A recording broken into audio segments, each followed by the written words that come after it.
Bueno, pues este video es para conocer de un profesional la historia, eh, la importancia del conocimiento de la historia para la sociedad y también en la escuela también, ¿verdad? Aquí tenemos al profesor Hernán. Eh, Maestro, yo le preguntaría algo que es muy interesante para mí, la historia, ¿cómo la ve usted, su importancia para la sociedad y cómo hacer que más gente se interese en el conocimiento de la historia? Sí, ok, las dos preguntas es, ¿cómo hacer para que más gente se interese por la historia? Pues es una pregunta complicada porque generalmente tenemos la idea que desde la historia, que es la idea que está relacionada con la enseñanza desde la etapa básica o de la primaria, secundaria y preparatoria, que es una historia muy oficialista, ¿no?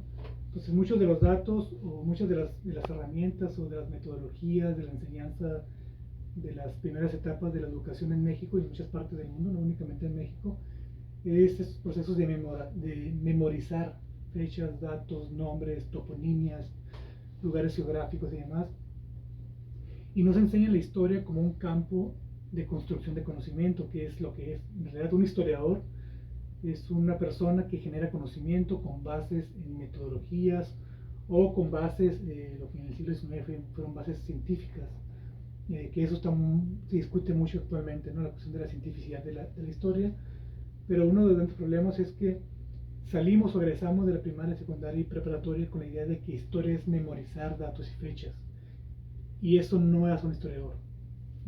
Un historiador lo que hace es indagar, es investigar, es profundizar con distintas metodologías, incluso sociológicas y antropológicas, hechos del pasado.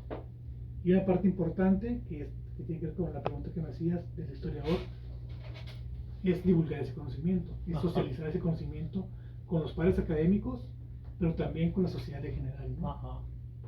Entonces, ese es como el papel del historiador, o sea, transmitir el conocimiento histórico de los hechos del pasado, del presente, pero toda construcción, digamos, social sobre el pasado tiene que ver con un desarrollo social hacia el futuro.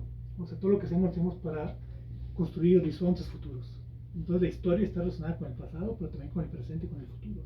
En el plan de estudio de la SEP, en materia de historia, pues yo le he dado, está mucho que se vea lo de las culturas mesoamericanas. Muchos alumnos incluso me decían, no, que esta materia no sirve para nada, que esto ya está muy alejado a su realidad, al tiempo presente, pues, de como lo ven ahora en la vida. Eh, ¿Qué podemos aprender nosotros de las culturas mesoamericanas, de los mayas, de los olmecas? ¿Cuál es el legado que dejan todas estas personas que pues tenían mucho conocimiento? ¿Cuál es el legado que dejan ahorita actualmente? ¿Qué podemos aprender de ellos? ¿Cómo aprender de ellos? Bueno, los grupos, muchos en el centro y sur de México todavía muchas culturas como la maya todavía existen, ¿no? O sea, no son culturas que se hayan desaparecido o que se han extinguido en su totalidad. En el caso del noroeste mexicano, la cuestión es distinta, ¿no? Los grupos indígenas que existen, los Kumeyaay, los Quiligos, los Paipai, son grupos que se han transformado, se han desarrollado de otras formas, y bueno, son todavía un poco más mestizos, ¿no? Esos grupos que tienen que ver también con otros procesos históricos. Pero podemos aprender mucho de ellos, ¿no? En el caso, por ejemplo, de la cultura maya, algo que ellos tienen es como el trabajo colectivo, ¿no? Por ejemplo, esos aspectos de la colectividad, del aprendizaje, del trabajo en equipo. Hay un concepto, que ahorita no me acuerdo, de la cultura maya, que algunos antropólogos lo han adoptado para el trabajo académico interdisciplinario.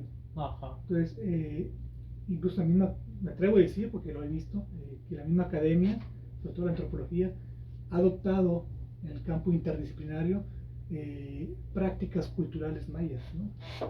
Que es muy interesante y que poco se sabe también.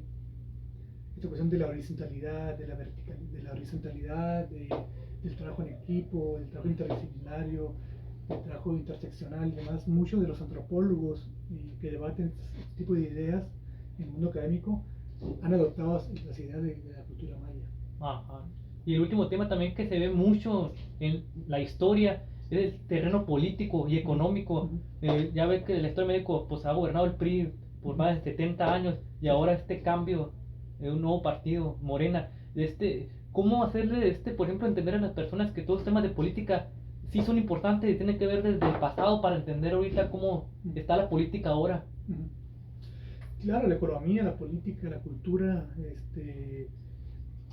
casi todos los temas, digamos, que engloban una estructura social, se pueden comprender desde el pasado, ¿no? Ajá. Se deben comprender desde el pasado, porque es un análisis largo, más bien un análisis profundo de larga duración, como dice Brodel, que nos permite comprender el presente desde el pasado. En el campo político, en el campo económico, en el campo cultural, yo creo que comprender el pasado o conocer el problema desde el pasado nos abre un mayor panorama para comprender el presente o los presentes, ¿no? Ya sea de la política, ya sea del campo económico, ya sea del campo cultural. Y muchos de estos elementos, por ejemplo, que te menciono, pues no lo hace la historia sola, ¿no? Como una disciplina, digamos, pura, sino que la historia siempre tiene como áreas con las que colabora, como la economía, por ejemplo, la antropología, la lingüística, la sociología, la geografía, que con ello pues apoya para comprender sus procesos económicos o políticos o culturales, ¿no? Entonces, efectivamente, eh, conocer el pasado, ¿no?, de la política mexicana, como lo mencionas, pues ayuda a comprender mucho más profundo el presente. Me surge una conclusión personal con todo lo que me está diciendo, que al final de cuentas saber historia provoca que los seres humanos en sociedad tengan conciencia colectiva para hacer cambios. Ya ves, por ejemplo, que se una más la gente, por ejemplo, en manifestaciones para exigir más sus derechos, Sí. que la gente despierte más, eso sí, para poder hacer cambios. Y pues obviamente empieza desde la organización. Sí, claro, existen varias líneas o corrientes ideológicas, el marxismo, por ejemplo. Hay un autor que a mí personal me gusta mucho, que es E.P. Thompson. E.P. Thompson es uno de, para mí, los grandes representantes de la corriente británica, marxista, y él fue un dirigente sindical, por ejemplo. Fue un dirigente que movió grandes grupos sociales, manifestaciones y demás, y era historiador, ¿no? Era un historiador, en su momento muy polémico, pero no es la única forma en la cual el historiador se puede insertar en el campo social para generar cambios, ¿no? Hay otras corrientes que van más allá del marxismo, como la historia aplicada, por ejemplo.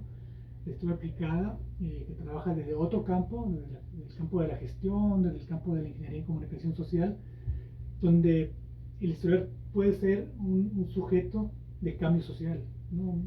No únicamente el marxismo que es el que más le ha dado el enfoque, pero hay otros campos como la gestión y la ingeniería en comunicación social, donde el historiador puede ser un agente de cambio, ¿no? Si se inserta en un proyecto, digamos, de intervención comunitaria.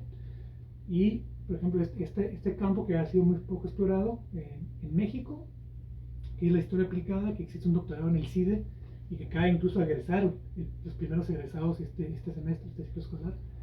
Es un campo que creo que puede tener bastante futuro, si queremos ver al historiador como un agente de cambio social, ¿no? Entonces, que hay campos, hay corrientes en líneas de acción donde el historiador se puede insertar, ¿no?, para generar esos cambios o esas conciencias en lo colectivo. Bueno, yo lo decía porque la historia es como la hermana de la sociología, y la sociología lo que busca al final de cuentas es el cambio social. Sí. Ajá, por eso es esta conclusión. Bueno, muchas gracias por la No, entrevista, nada. por su tiempo, por su espacio. Muchas gracias. No, nada, a ti.